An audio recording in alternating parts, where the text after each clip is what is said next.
Hey, everybody. Welcome to the Faith and Fandom podcast, a podcast where we interview cool, nerdy people in the intersection of the faith community as well. Faith and Fandom podcast, as you know, is now part of the Love Thy Nerd network, and you can check out interviews there first before you see them anywhere else. And you can always find past interviews over at lovethynerd.com/faith and fandom. Today, in his very first podcast with anyone ever, someone I am meeting for the first time. We've absolutely never done this interview from the front seat of a pickup truck at a park ever. It's like that one meeting with Dr. Horrible and Captain Hammer in the laundromat. We are meeting for the first time now. Yes, I have never seen this man before. I have the pleasure of introducing you, if you don't know this man for odd reasons. This is Chris Poirier, and I probably still said his name wrong. No, you actually that's actually right. Yes. How do we say your name again? Who are you? Yeah, dude, I say your name like every time wrong, just like people say my name all the time wrong. Okay. Mirror. Mirage. But Chris Poirier is someone I've known for a hot minute, and a minute or two. Has been you've been a bit of a like nomad in the spiritual and nerd community. You a bit of the pilgrimage in some different ways across your journey, and yeah, that's true. You need one of those like supernatural intros of the road so far, and then some Kansas kick in. So like, tell us who you are, tell us your background, like, because like you haven't always had geeky jobs and such. Like, who you be? Who be me? Yeah, who be you? I'd be the Chris Poirier, or the Crispy as eloquently known, because nobody wants to learn how to say my name, which is fair. But I am originally from the wonderful state of Vermont, which is way up there. If you're looking at a map of the United States, it's practically Canada. We like moose and maple syrup, and that's what I got. But I grew up there, doing all kinds of craziness as a young person should. But yeah, technically my career started as a volunteer firefighter that looped into becoming an emergency manager, that looped into becoming a counterterrorism specialist and doing intelligence type stuffs for the United States government. And all that's just his D&D character. Right. And that's it. And that was my first character I rolled. That was a rogue arcane trickster. Yeah, let's go with that. And then God was like, cool story, bro, but no. And so halfway through a federal career, I went to seminary. And while in seminary, I met random people like Hector, and also started working for my local comic shop, because seminary doesn't pay bills. It takes money. For all of you aspiring ministry folks out there, it costs money. Bro, I don't know how many, like, just based on the spiritual climate of clergy these days, I don't know how many aspiring. Yeah, how many people really want to spend another 30 grand just to get another piece of paper to take a job that won't pay you? That part. Do ministry. And that's kind of where I fell into the intersection of spirituality, Christianity, etc., and pop culture, and fell deeply in love with my nerdy self. And being my true self as a Christian and as a nerdy person. And so a lot of stuff from there kind of built out from doing that. Hector and I started doing conventions and talking about things like faith and in pop culture and whatnot.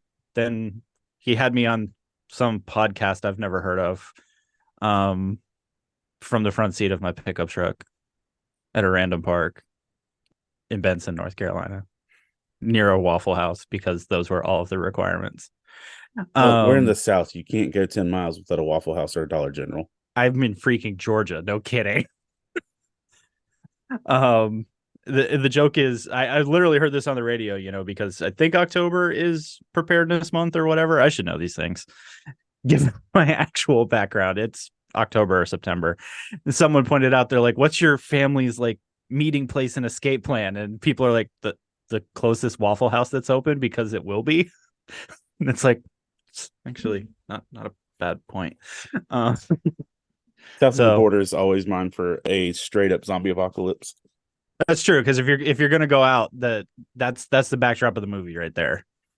Well, it has the tallest one access facility. Um, Mm. the Mm-hmm. south of the border tower is the Yep, tallest thing in my county outside of the hospital parking deck. that actually is frightening and also kind of makes sense now that I think. Okay, noted. It's got one elevator and one staircase. That's good. You're right. All right, Kill the elevator, block off the staircase at the bottom. good to Good, go. good to go. Zombie apocalypse, baby. Um. And it's next to a Waffle House. Oh, bet. Waffles and zombie brains. Let's go. Um. So yeah, after North Carolina and doing nerdy things, I ended up here in South Georgia to plant a church. But we mostly focused on actually helping our community and loving on our nerdy community. And we started this little thing called Columbus Got a Game. Yeah. So before you left North Carolina, you were running one of the major conventions in this region. Um, how did you go from comic shopping, just like going to a comic shop, to working at a comic shop, to running a major show? How did that get there? So let me tell you, children, the story of. Yeah, it's not that interesting. The truth of the matter is, and what's really great about doing geek ministry, whatever, insert whatever you would like here, is if you show up and you put in work and are willing to do really crazy hours of things, you will open a lot of doorways. So that pathway started with me literally volunteering at shops for things like Free Comic Book Day and other things, into they went, "Hey, Chris is dependable and he shows up at things and is quasi intelligent. He knows what 2 + 2 equals most of the time. Can you answer a phone and can you use a computer?" And I'm like, "Yes." And I started working at the comic shop not soon later, bagging and boarding as one does when you start at a comic shop. Slowly building my way and trust and everything to position of manager of one of 3 stores. And then it became, "Hey, you can does other things too." And I did I I play a marketing / web person on TV, and that's about it, because self-taught for coding, social media marketing and all that stuff, and started helping that stuff with the store, which then became the actual conventions. So I handled media and communications for the North Carolina Comic-Con, Oak City, Greensboro were the 3 while we were still kind of cranking away at it. And then the joy of being on any con staff, you have a title, and then the fact that you do everything else at the same time simultaneously while not sleeping for 4 days. What was your biggest what was your most fun moment in your con running years, and what was your biggest success? Man, most fun is really hard because got to meet tons. I still talk about it, and I know you talk about it as well, is that we all have a convention family, right? That there are shows that we do over and over again, or the show that is our show. And so you're used to seeing a certain set of people. That I have always equated it to. It almost feels like what I imagine what like vaudeville or like the circus circuit used to be like 50 plus years ago, where you literally you're with this group of similar people and you travel all over the United States. That as I go to different cons, I run into all the different people, and I was like, "Oh," and you're immediately family. And it's just a neat feeling and all that. So, part of my best thing is a lot of little moments of that cobbled together, where people that I literally might only see once a year are as close as family, in some places closer. Sorry, Mom, not sorry. And just the relationships that came out of that, and to list them all would do a disservice to whoever I forgot. um Success wise, I'd probably say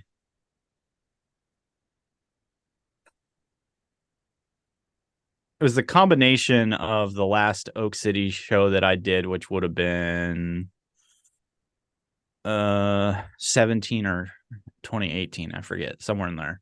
And we did Greensboro for the first time that year, and we just kind of like ripped the ripcord and dropped a show in a place, and it happened.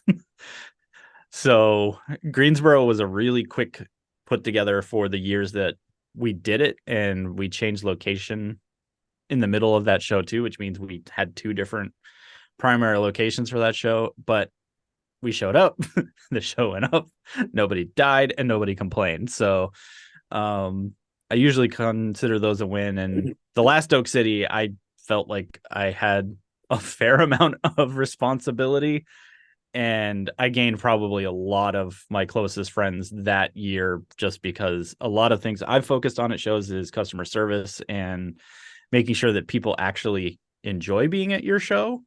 Because I know I've heard you say it, and it's where I kind of stole the idea from, is there are some shows that almost don't care you're there, including shows that you've literally paid money for the right to be there. They're still like, yeah, cool. Thanks for coming out, I guess. And there's shows I've done for a decade, and the showrunner still couldn't point me out of a crowd. Right. And that's kind of the thing, is I was like, I feel like we should all be kind of mutually beneficial. Yeah. So yeah. Those are probably the two big ones. I think one of my highlights, I mean, it was obviously just, cool, but like leaving NC Comic Con and going to what was it? Burger Fi with was it Burger Fi? I don't remember. Maybe I'm wrong. But so we went somewhere to eat with Fua. Uh-huh. Yeah, Yeah. no, that was one of those moments, because it was literally a table full of a handful of us that really only interact that 1 to 2 times a year. And like I said, that was family. At 11 o'clock at night, enjoying burgers in the middle of Durham. With one of the best comic artists out there, who would go on to do Black Panther and then the Spider-Verse art for Across the Spider-Verse, and somebody who's just had cool experiences, and we're just like eating burgers and talking about Jesus, and it's good. Yeah. No,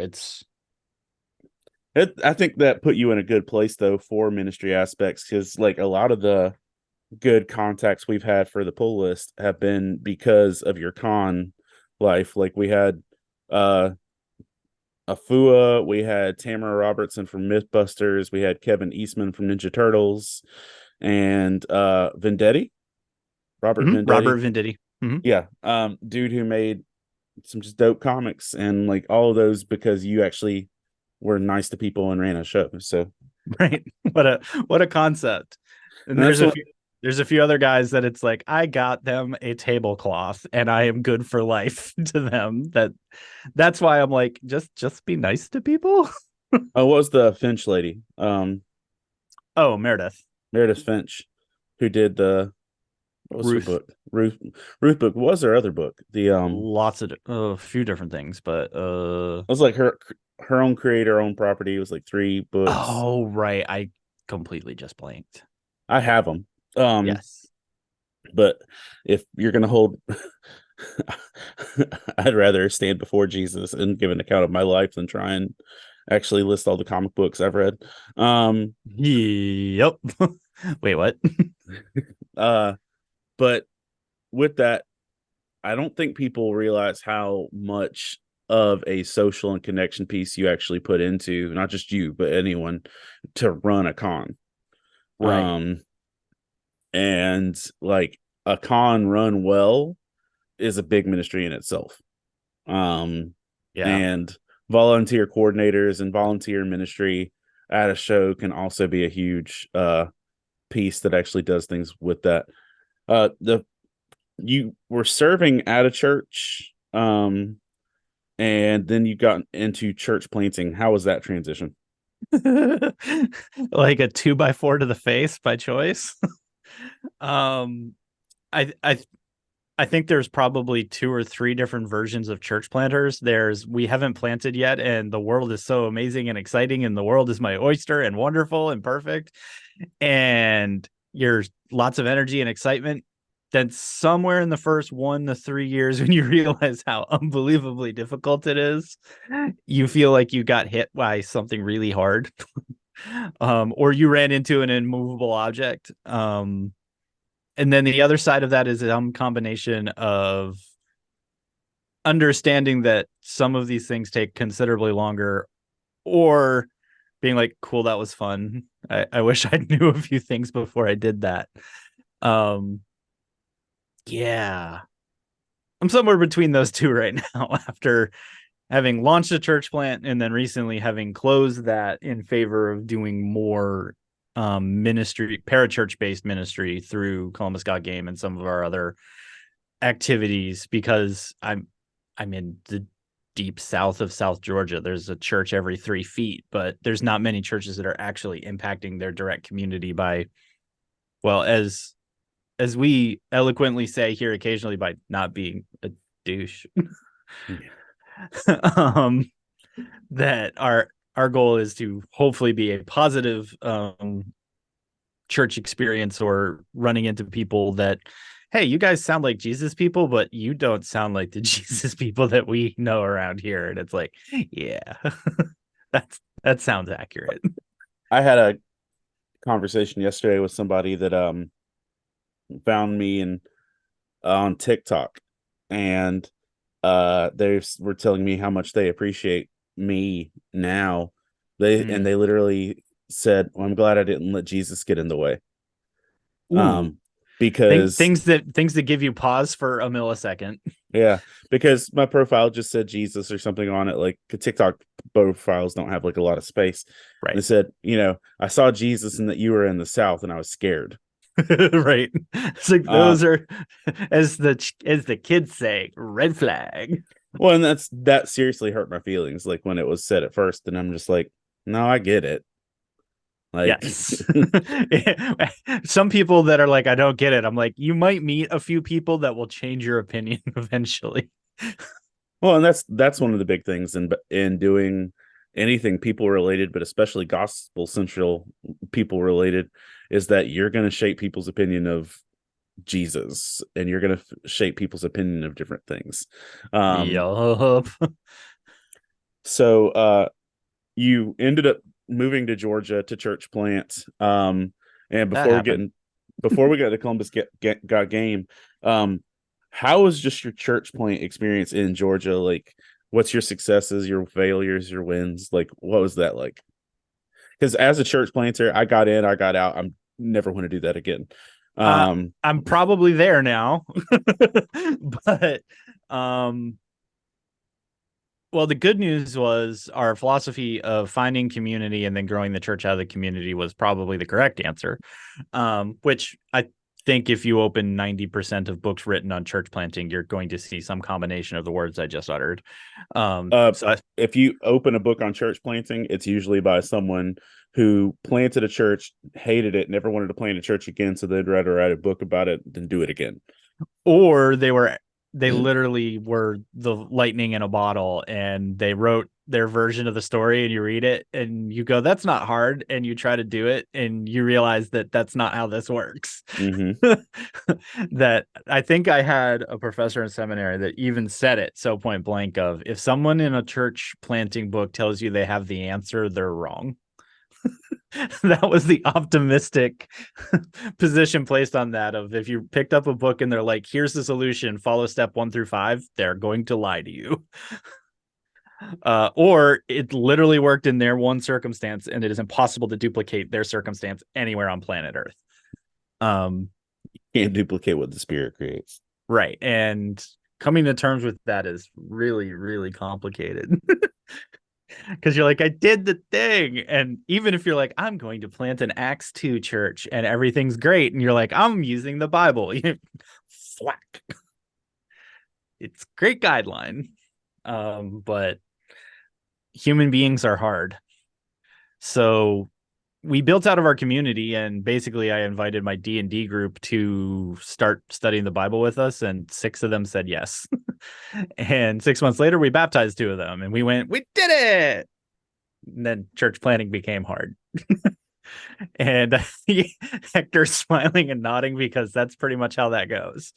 Ask anybody that's church planted, you're like, yeah, fire, great. And you do really good for 6 to 12 months. And then people start going, now what? And you're like, more of this. And they're like, nah. So we've done an awesome job here in the West of creating high expectations and then having people that are constantly looking to be entertained, for lack of a better word. And then we get to have the "Are you not entertained?" conversation, and they say no, and they go to the next new church that opened 2 blocks down the street, because that's pretty much how it works down here. Is everyone goes, "Ooh, shiny." Well, it's the next new thing, and you're looking for attractional based, and attractional base is not the healthiest way to go.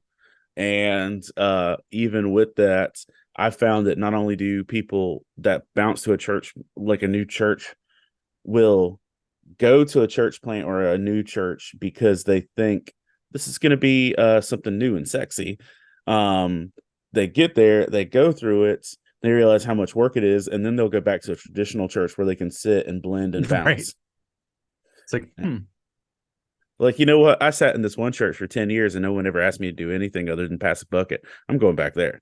But church planting is hard. So baptizing people out of your D&D group, it's obviously a win. What would you say is the hardest part?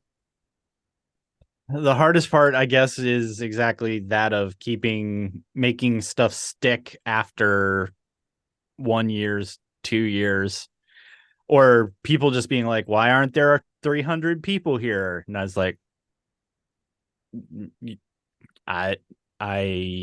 yes. To your point, wanting to actually keep things focused on the word and the Bible and everything, that some people eventually are like, this is hard. And they don't want to have those conversations. So we've had a lot of ebb and flow because of that. So yeah, I think that's some of the difficulty, is keeping the shine on something that keeps generations that are just like, ooh, new shiny, focused, is hard, because it's not like we have new truth or anything like that. So it's not like we can be like, here's this part you didn't know about that. Which that is another sexy way to sell something, as if you've discovered something new. Right. Right. And that's the other thing, is that's why sometimes when I watch church marketing for other churches, I'm like, what are you doing? And people are like, oh, they're going to tell us the new secret. And I was like, do you want me to name the heresy? Like, not being that guy, but at the same time, it's like, who's that heretic? It's yeah, well, here we are. Let's just continue. Modalism and the Arian heresy will forever live, and everyone's like, oh, well, there's no such thing as a Trinity. They're just 3 different dudes that hang out with each other. And I was like, yeah, we actually had meetings about this. This one we actually had a meeting about 1,500 years ago. The church that I planted, like, I was only there about a year and 3/4 of a year, like, so less than 2 years. And then I got moved to the more steady location, just for logistic reasons. But like, watching that place ebb and flow, and even still working with the pastor who runs it now, it's like, it's never easy. Right. And I remember, like, and I think we've talked about this just because of church planting life. There was, like, we were given a building to use for our church plant in that area, and the guy who was kind of over planting was like, that building's not big enough. He's like, you could barely fit 150 people in here. And if only, brother. And like, so me and the dude who would take over that church location when I eventually moved on, were standing in the room face to face with this guy, and he's like, and he said this statement. He said, I can fill a room with 150 people on my own. And I literally believe in my heart of hearts that God was in that conversation and God said, bet. Right. I got you. No And worries. like I think for like literally the past 8 years, I don't know if they've ever had 150 people at one time. And I firmly believe, God was like, you're not doing this on your own strength, sucker. Boom. What did you learn? I was like, this ain't about me. Yeah, and I think that was part of it. Is I think the thing that's so strange to me is large denominational church planting and finding people that do that, right? Um and what is it? The way that they recruit is broken, to say the least. Because even like I technically was assessed by the Southern Baptist Convention, so I went through their fairly stringent church planting selection process, of which 95% doesn't really have much to do with faith.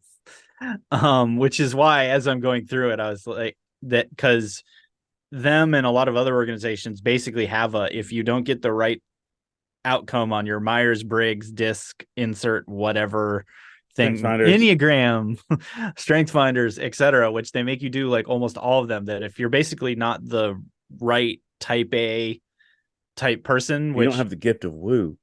Right, that they say in not so many way of, well, you don't have the pieces that make what we've seen as a successful church planter. And every time I heard that conversation, I went, cool, where's room for the Holy Spirit in this conversation?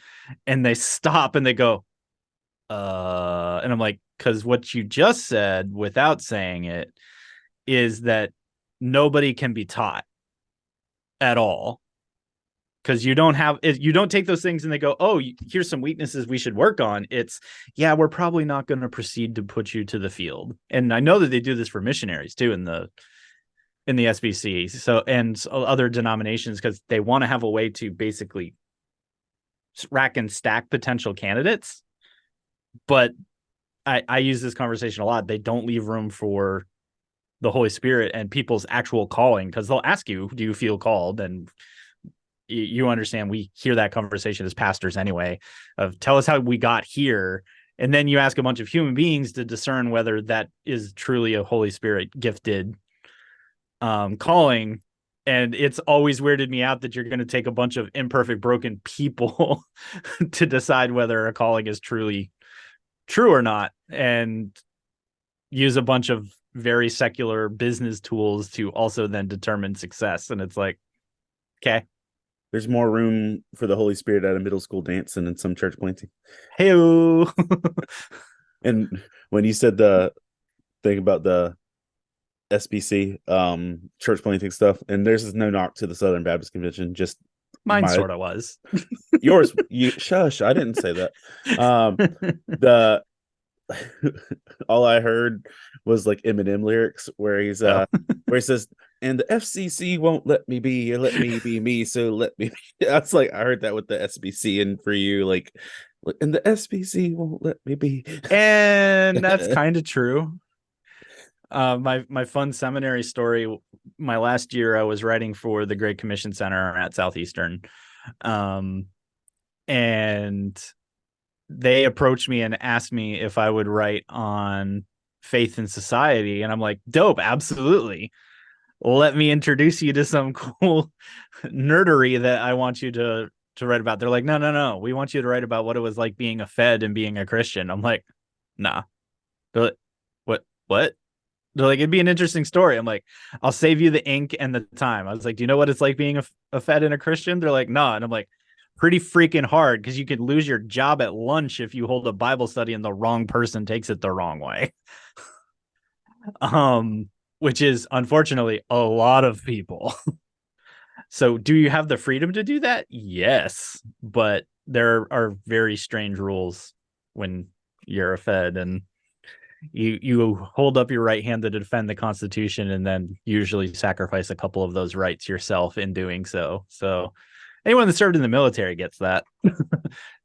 But it always felt that way to me because it's hard. But then I told Southeastern I'm going to write about geeky stuff, and they're like, "Cool, you do you. No one will read it." And I was the most read article that year at Southeastern.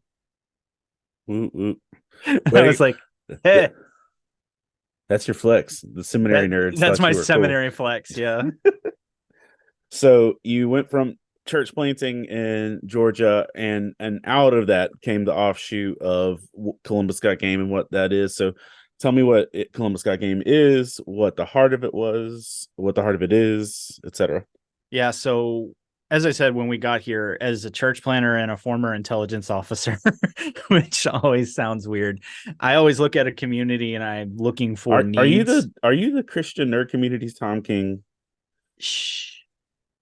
Tom King might be the Christian nerd community's I Tom know King, he might which be, because it's still weird to me that he does all this really faith heavy stuff, and then people ask him, and then he does the "is it though?" And I'm like, yeah. it's either incredibly creative or you're a wuss. It's one of the two. Don't know. We love you, Tom. Go. Right. So yeah, please be on the show sometime. I'm sorry. Dude, I'd love Um, it. Would be the whole hour of me like, I love everything you do, and my except this. entire and my entire It'd be you dragging except it. for there it is. Yeah, dragging your dead mother through the desert in a coffin. In a coffin. There it is. Listen to our show, the Pull This Podcast, to understand this running joke and why it's kind of painfully funny. And I'd spend the entire hour talking to Tom King, asking about CIA Day stuff. So you would. You'd be like, hey, Tom, do you remember when this happened? And he'll be like, it'll be like the Chris Farley interviews on SNL that I'd be like, do you remember that? They'd be like, yeah. And they'd be like, that was awesome. Yeah.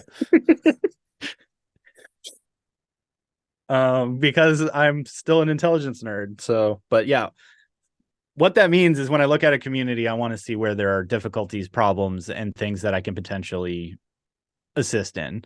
Intelligence officers care about that because that's how you gain information from people. You can pay people money all day long and they will give you information, and it is bad. If they need water, food, and etc., and you can secure it for them, they will be considerably more honest with you because you have met life needs. That is what my secular life taught me, that you can then apply almost every single gospel reality on top of and go, oh, if you treat people like human beings and like they are created in God's image and everything, that, you know, people get along and stuff. And it's like, yeah, they kind of do. Isn't that crazy? It's almost like we were built this way. It's so weird. And we found a community that has a bunch of nerds in it that nobody really cares about. And that really depressed my wife and I, because we were like, nerds are people too. So we built Columbus Got Game to be a safe space, 1,000 square feet, that people can play video games, tabletop games, or almost anything that they find enjoyment in, and not have to pay for it. Because we have a lot of folks that are below the poverty line here. It is a very blue collar community. There is an echelon of people that have more money than, like, it's painful how much money they have. But the rest of the community is constantly looking for, what can I do other than drugs or shoot at people? And unfortunately, that's not over the top commentary. That's kind of where we live. Is the kids pretty much don't have anything to do. So we aim to fill that gap with Columbus Got Game and offer a cross section of different types of events throughout the week and at different times, so that kids have a place that they can go and do things and hopefully not have to interact with what's going on the street, etc. So like I know you've done like D&D, you've done a Nintendo game that shall not be named now according to the new rules. I have no idea what Nintendo things I have ever done or ever will do, and you don't know if you've owned a Nintendo. What is a Nintendo? Yeah. So yeah, that Nintendo passed a new what? New yeah. So as we're recording this, Nintendo literally released new community guidelines about community hosted events which can include tournaments. It can even include just community hosted events, which is why a lot of us are like, so none of us can do anything unless we follow the 70 pages of rules or we have a license from you, of which most companies that have negotiated direct licensing agreements with Nintendo spent a minimum of 3 to 5 years to negotiate said licenses. You're now saying we all have to have that, including like all the way down to a school group wants to play another school. If you introduce a third school, you can't do it anymore. And that's just stupid. And if you also use their branding, their names, anything in the fact that you're hosting said event, then you're in violation of their rules. That it's a lot of the community is having very convoluted conversations today because we're not sure what on earth Nintendo's trying to do. But what they accomplished in doing is upsetting anyone that uses their product, except for literally 2 companies that hold the licenses right now. Yeah. Isn't that great? Community is great. Also, dang it. So how has it been running Columbus as a like free entity for people? Complicated in that free means free and non-profit means non-profitable. I know that's not the point of said term, but it has been difficult. We've been able to get 3 years of existence, still alive, not be in debt, etc. So that's good. 2 years of being in our physical space. So it's constantly a challenge. Like any nonprofit, fundraising is a thing. Some people are all about it a lot. Basically, it's kind of like most churches that 10% of the people attend are the ones that are doing all of the work and actually funding its existence. And that's about what it is, which is fine. It's just, if it ever goes away, we probably go away. So Literally had a staff meeting yesterday where because we've got a new pastor on staff who's pastoring the church plant that I started. And like our executive pastor said, let me make this clear. As it stands, there are 5 families that give generously more than everybody else. If those 5 families stop giving, we're done. He's like, minus the Holy Spirit drop kicking a miracle, and it's that. right. So it's just the support of a few people can really make a big difference when it comes to ministry endeavors. So like finances have been obviously struggle with that. What else has been your consistency, which is also a church planner problem. Like I said, it's not just churches that if something new and shiny opens that people will be like, ooh, that's true in general. It's bubble tea here. Yeah, so I think we're going on our 3rd bubble tea, so that's probably a thing.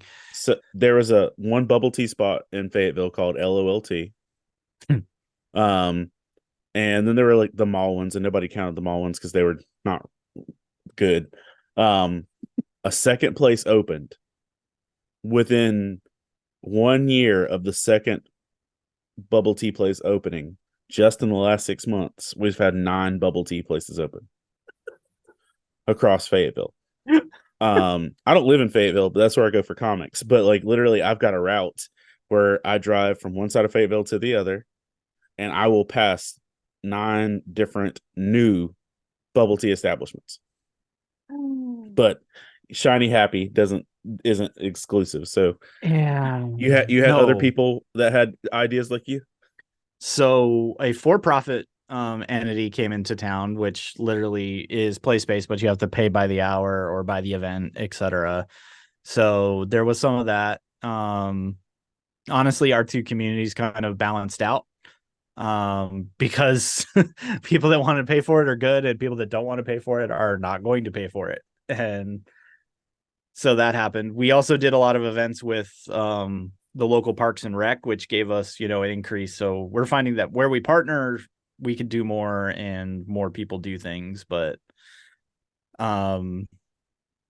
anything that opens that's new, shiny, or adjacent, draws people's attention for 3 to 6 months, and then everyone kind of resets and redecides what they're doing. So our numbers ebb and flow in really weird ways that's I can't make sense of. We've over our 3 years, we've had nights where nobody shows up, and then the next weekend 50 people show up, to our more common is 10 to 20 people for event.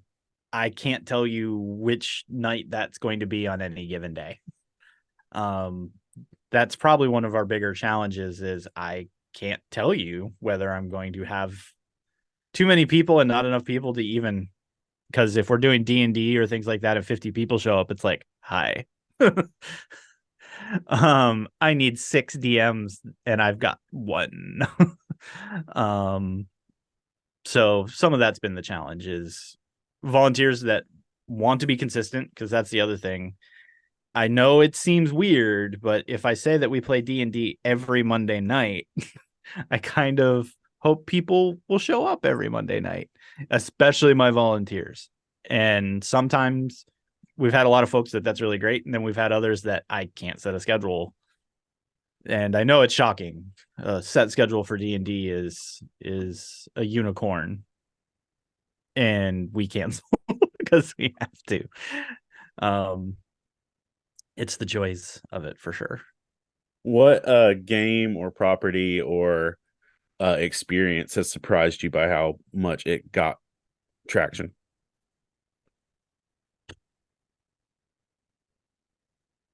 I mean, I guess I shouldn't be surprised by it, but if I'm looking at the overall space, probably on the video game side more than tabletop, a lot of people today would probably find what I'm about to say insane, but at the same time, if you back up, it makes sense. And that's how Valorant got so stinking explosive in the competitive esports space.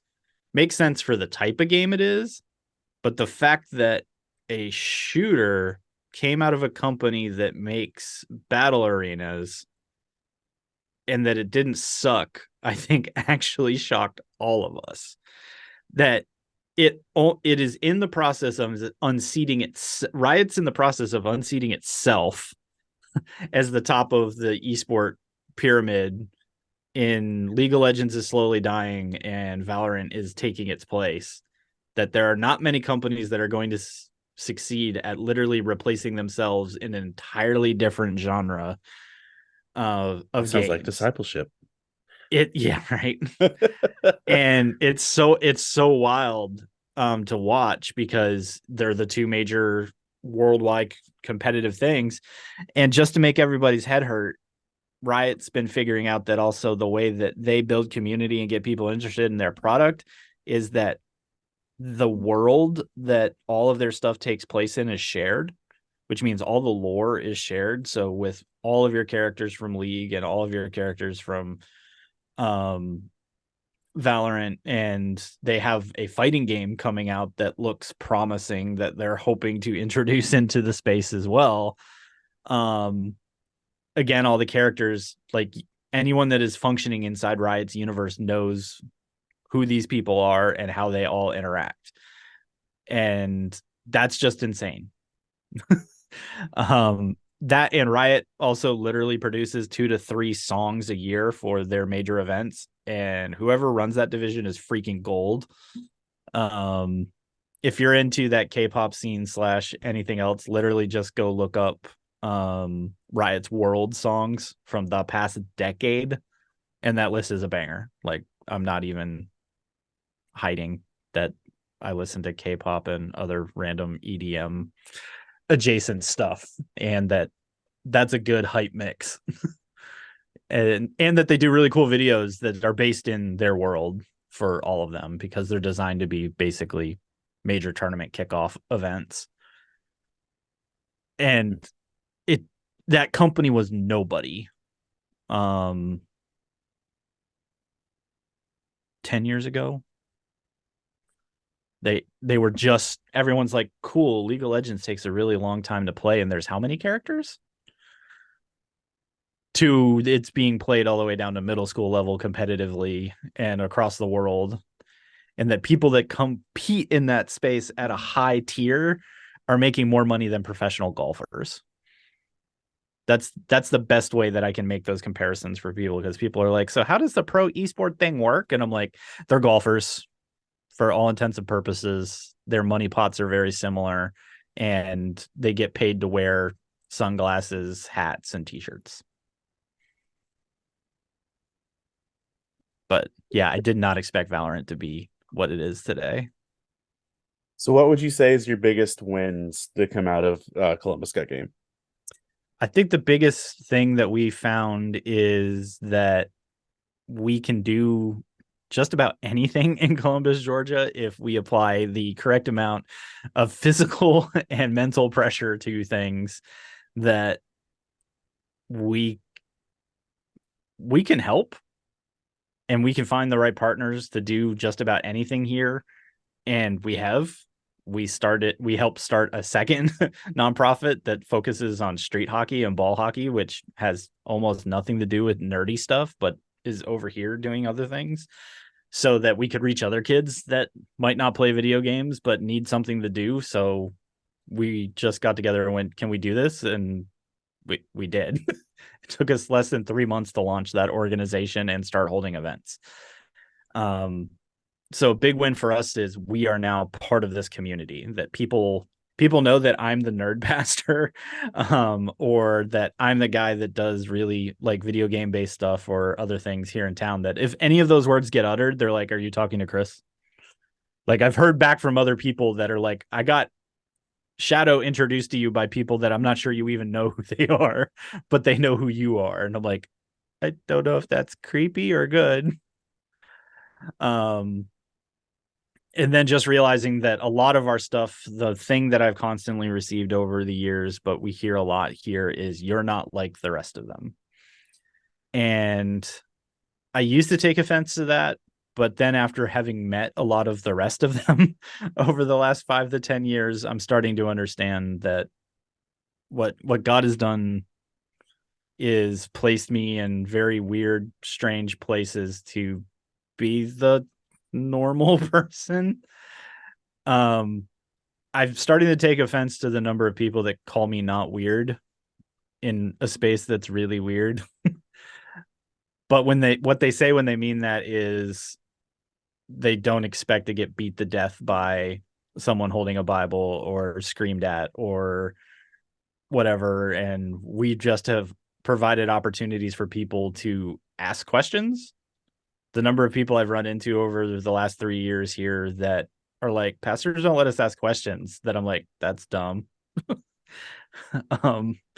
You have to ask questions in order to receive answers and to actually work some of this stuff out. And a lot of those questions suck. So a lot of win for us is people are like, do you trust us enough to ask us those questions? So for us, a lot of it has just been, we've been lucky to be able to just keep doing things. So in that space, you've recently, like, your church plant you mentioned is folded back in. Yep. What does that do for you? Like, like in what you're doing and how you're doing it? So what that did for us is actually allowed us to focus more on where we were actually reaching people. Because a lot of the stuff towards the end of our church plant fell back into kind of some denominationalism of, well, when are you meeting on Sundays? And where are your 75 people? And we're like, we're reaching 20 people really well that are happy to meet on Thursday nights and open the word and actually talk about God. So at the end of the day, what it ended up doing for us is I have an entire entity I don't have to administrate anymore. I was technically having to maintain business from a business perspective, a nonprofit that was a church. So all of its finances, all of its insurance, like that thing cost me almost $1,000 a month to run a church, $1,000+ a month to run Columbus Got Game. Now, granted, relatively speaking, those numbers are low. I understand that. Those are low. But when you have $0 hairs, pretty much coming in to support anything, that is $2,000 more than anticipated going into those positions. And technically, Columbus Got Game was doing all of the work that the church was, but the church made denominational people feel better about the fact that we were doing the Columbus Got Game thing over here. And I'm like, I think I want to just put money and effort into the thing where the Holy Spirit's actually doing things, which sounds weird because there's a church over here.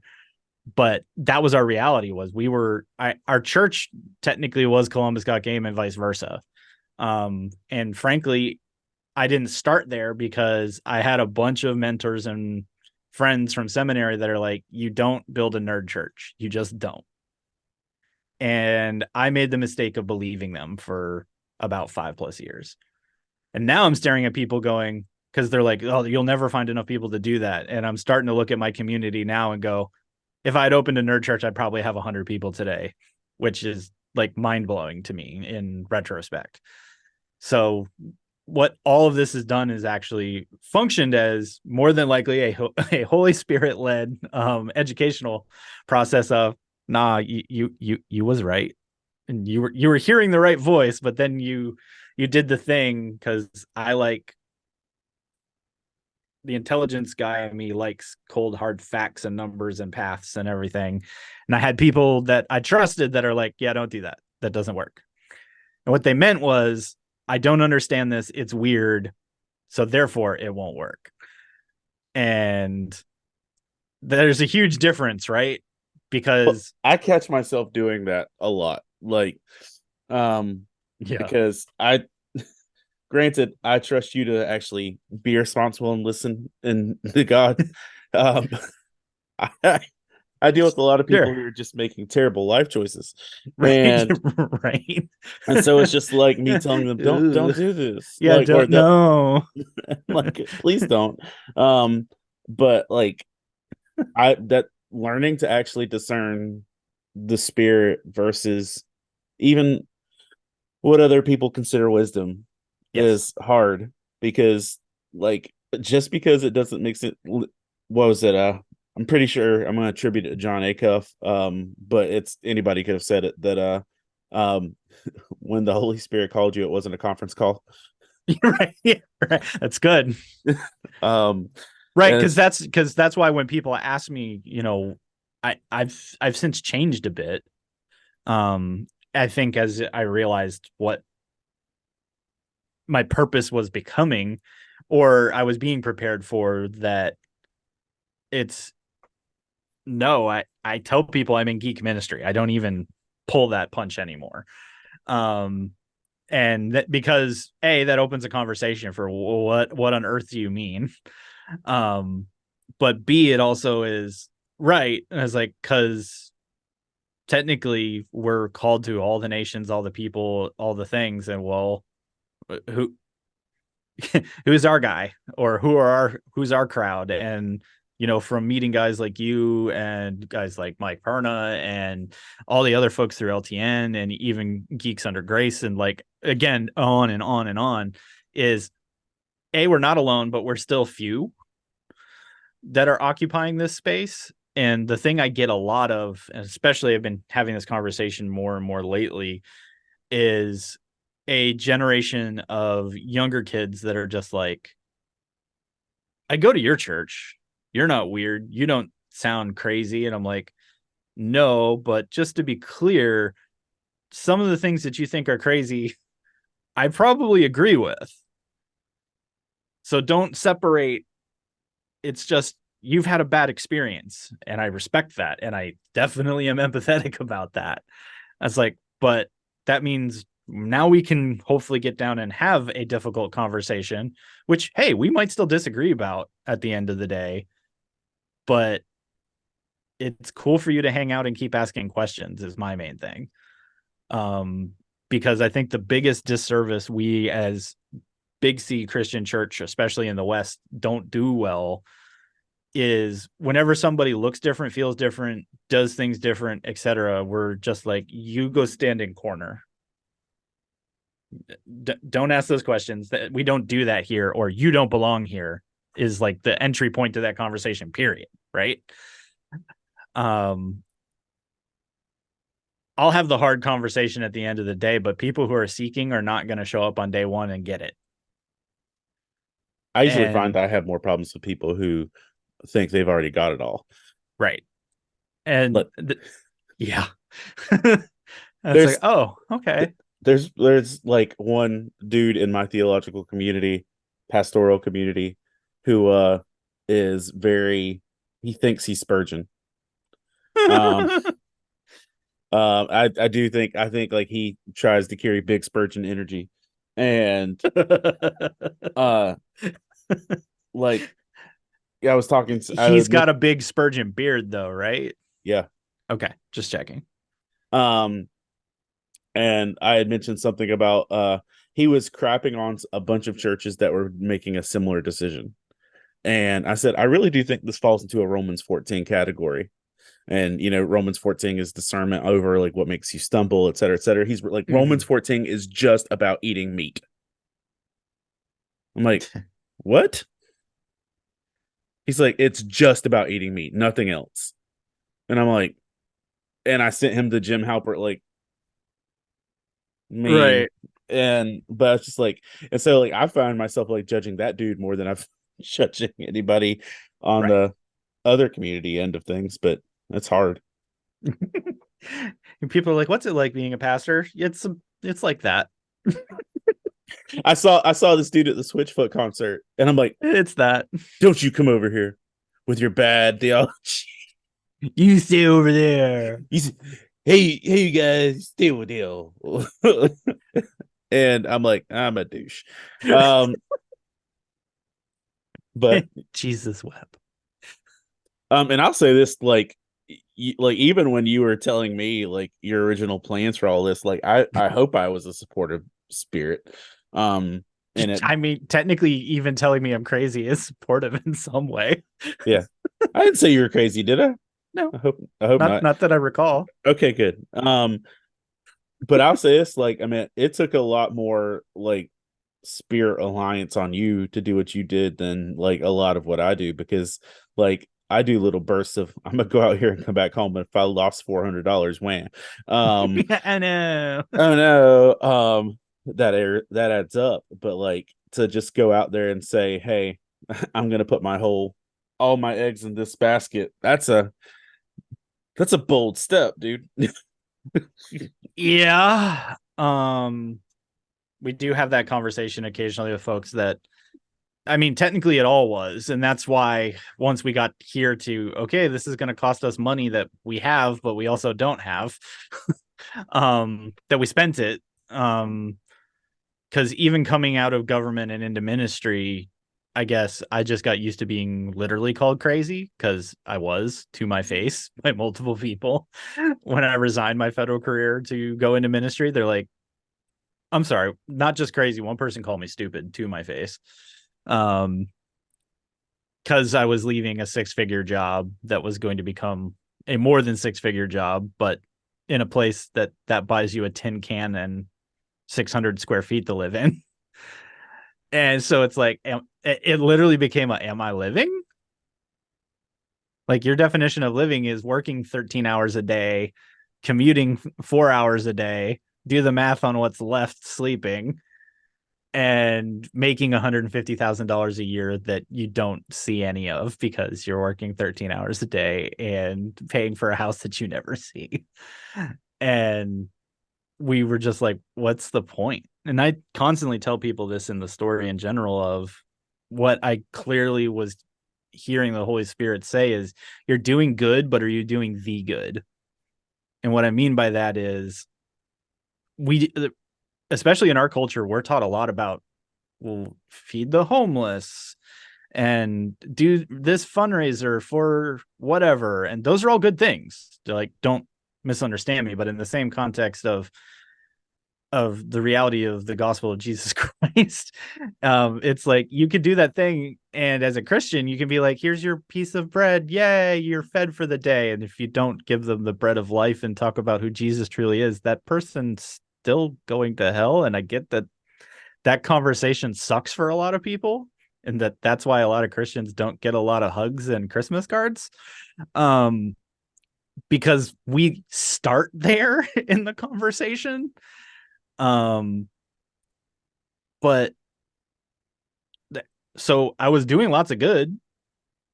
I'm convinced of that, but it would basically was you can use your energy to do other things that are also good.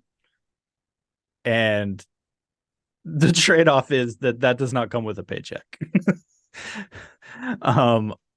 A lot of times, but we've been very blessed in the sense that we've always paid our bills, in that I've been able to use bits and pieces of my existence and a previous life to help do those things. And so after doing it the first time and being called crazy and stupid a bunch of times, I'm kind of like, okay. I have zero issue, because I take a Spurgeon approach from the perspective of, if I got one, that's one. That is a number greater than zero, and that is one eternity changed. And the sooner you come back to those positions, I find that ministry becomes a lot easier. The frustration of being a church planter over the last 3 years taught me what I kind of hated about denominationalism and other things, of that became entirely a numbers game. And I was like, but that's not why we're here. So it feels less crazy to do the thing where you actually see impact in a community after you've done some of those things. And I've served on larger churches, so I've seen what comfortable looks like in the church, and I wasn't comfortable in those places. Yeah, that's fair. That's the tweet. That's the tweet. Strategic discomfort. Yeah. Uh-huh. At the same time, I was like, I would love to have a staff job that I literally can punch a clock and get a paycheck that I know is coming every week. I've had so much church staff discomfort over the last 3 years that I constantly like find myself looking for an exit strategy, knowing I'm not going to take it, but like looking like I get Indeed updates daily for like jobs I'm never going to take, but it's just like, my my favorite is I get the Christian headhunters that are like, hey Chris, who do you know that's good for this job? I'm like, clearly not me. I'm in your database and you've contacted me for a referral, not to actually interview me. Should that hurt my feelings? Fair. Every time I get one, I just want to be like, me? See what they say. So how can people support you and Columbus Got Game at this point?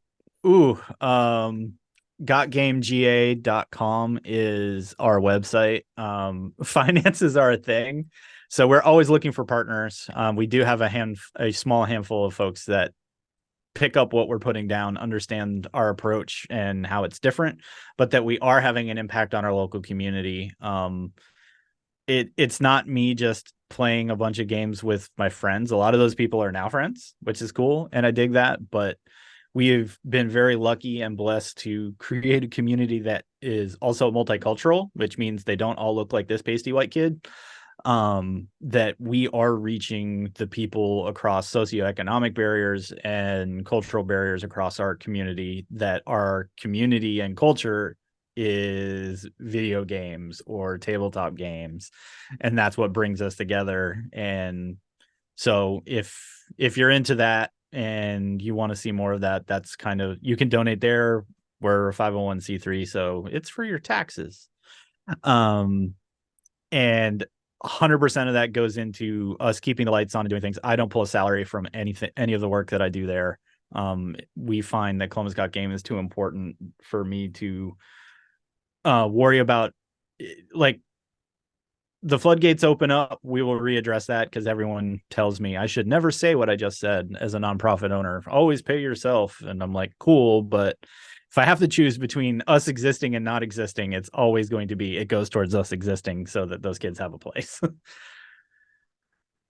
That's led So to you doing some creative work on the side between it everything. it resulted in street hockey, which was weird, but has been super fun. I I I think I told you this joke that I guess I'm slowly backing into becoming Kevin Smith.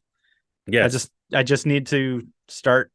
I need to fall in love with film and produce and write a bunch of movies that no one will see, but then fall in love with 10 years later and become a cult following. And we can add to our podcast empire. And then, oh my God, we're Kevin Smith. Yeah. By our powers combined. Yeah. We are Kevin Smith. Yeah. And I don't hate that either, because I feel like that dude's using his second lease on life to continue to be a positive influence. Like, you can hate Kevin for a lot of reasons, but I still look at that dude and he's literally the story of, I had a dream and I did it. And the crazy thing is, the other side of that dream actually connected to me being able to do this for a living. And that's where, because so we went into street hockey. I'm wearing this hat that has this weird thing that says Bytes on it. We're gonna open a for-profit restaurant / retro arcade as well here in town. So we have a nonprofit so that people that don't have a dispendable income have a place to go. But now we're building a place for how we pay our bills. Your for-profit is going to pay you and hopefully fund some of your Yes. nonprofit. So, and a lot of our goal is that Columbus Got Game will be the social good aspect of the larger for-profit entity. And street hockey is part of that too, because ownership is shared amongst all these things. So that some of my partners at that are part of street hockey and vice versa. Very active in the community at a civic level. Sat at a city council meeting yesterday, which is the less fun part of doing anything. I did one of those recently for a like restaurant arcade recently. Yeah, and it's just, yeah. Be civically involved. Just know that, oof. I could say, just in watching what you've done, you've been more civically involved than most adults I know in their community. On top of leaving the Beltway and DC, where you literally, used to tell people your national news is my local news when I lived in DC. And they're like, I don't get it. I was like, the things that you guys are like, oh, that's happening in that far off land is like our day to day. Like that's our existence, which feels weird, but there you have it. But you also felt completely unable to engage that. It felt too big. All the way down to a city the size of Columbus that's 200,000 people, I found out that most cities can't beg people to join committees in their town. So if you are upset about something not working, find out what committee is in charge of it. There's probably a seat on it and ask to be appointed. It's going to suck and bureaucratically feel like lava. But if you care at all, you actually can have an influence. And that's one of the best ways to do it. So I tell people, you've got something on your mind or something pisses you off, put up or shut up. And then when people yell at us for being engaged in the public square, I also look at them and go, you can too. Okay. And government changes the world. Saving the world one meeting at a time. When I used to do like teen teen discipleship stuff, like through service ministry, we had a saving the world one dish at a time. Sure. It's not the worst. It's not the worst. I would rather wash dishes than sit in meetings, but yes. Where can people find you on socials and follow your journey through all of your fun adventures? Great. So I am literally everywhere except TikTok. I have a TikTok, but I don't use it because I'm a bad person. I don't know if that qualifies for that statement, but go on. Yeah, right. But yeah, CGPOIRIER. You will find me literally at the Twitter, at Instagram, Facebook. You can find me that way too, because that's my short. LinkedIn, you can find me because I'm old and I'm LinkedIn famous now. I tell people that just to mess with them, and they're like, "What?" And I'm I like, don't want one. "It's kind of true." I started using LinkedIn like old people use Facebook, and it is hilarious. So if I find a meme and I post it on Facebook, I post it on my LinkedIn too. And some people are just like, "What is happening?" And I'm like, "It's who I am." I was like, "It's who you're hiring." So you're welcome. I've started some interesting conversations doing it that way, though. Some people are like spicing up my LinkedIn feed. I'm like, that's what I'm here for, bro. LinkedIn has a feed? Yeah. Ooh. I don't know. It's business people Facebook, which is why I started treating it that way. And it became way more entertaining when I did. Dude, LinkedIn just sounds like taxes. I've just never even looked for real. You're not it's it is fast. It's a universe that is fascinating to me because those of us that technically have multiple aspects to our professional lives, when you're looking for work, LinkedIn should reflect whatever you're looking for.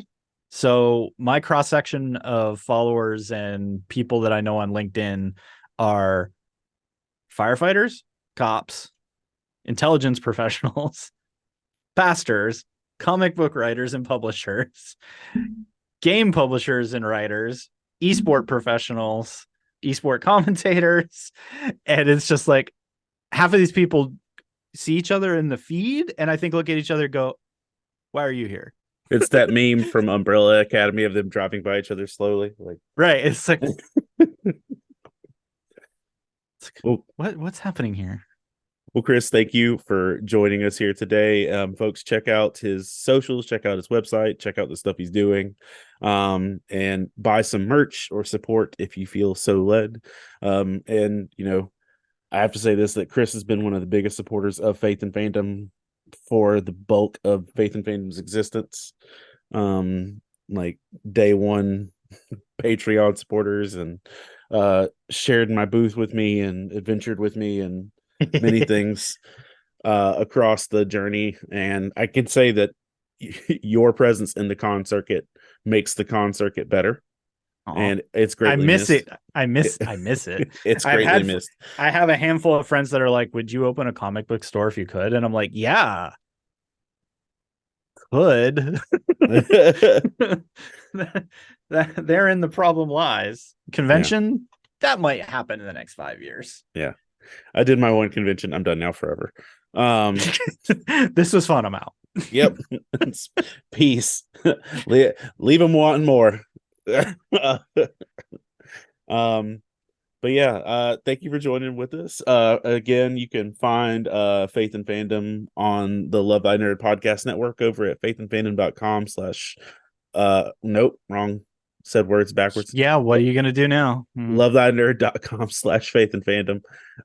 You can check out other interviews bi-monthly. Is that the right thing? 2 a month? I don't know. But you can also check Chris and I out on the Love Thy Nerd network over at the Pull List podcast, your bi-weekly source for comic book and comic book news. I don't ever say that line. So yeah, when I don't get to tell people to read more comics here. So thanks for joining with us. Chris, thank you for spending another morning talking to me in your padded room. And it's for our safety, not his. Yeah, what did church planning do to you, Pastor Chris? Well, I'm in a padded room. What's it say? Thank you for visiting me. All right, guys. Thanks so much. And check out other podcasts on the Love Thy Nerd Podcast Network, and like the Pull List and Humans of Gaming. And there's a new tabletop one and a lot of other cool things to experience. And thanks so much for joining with us.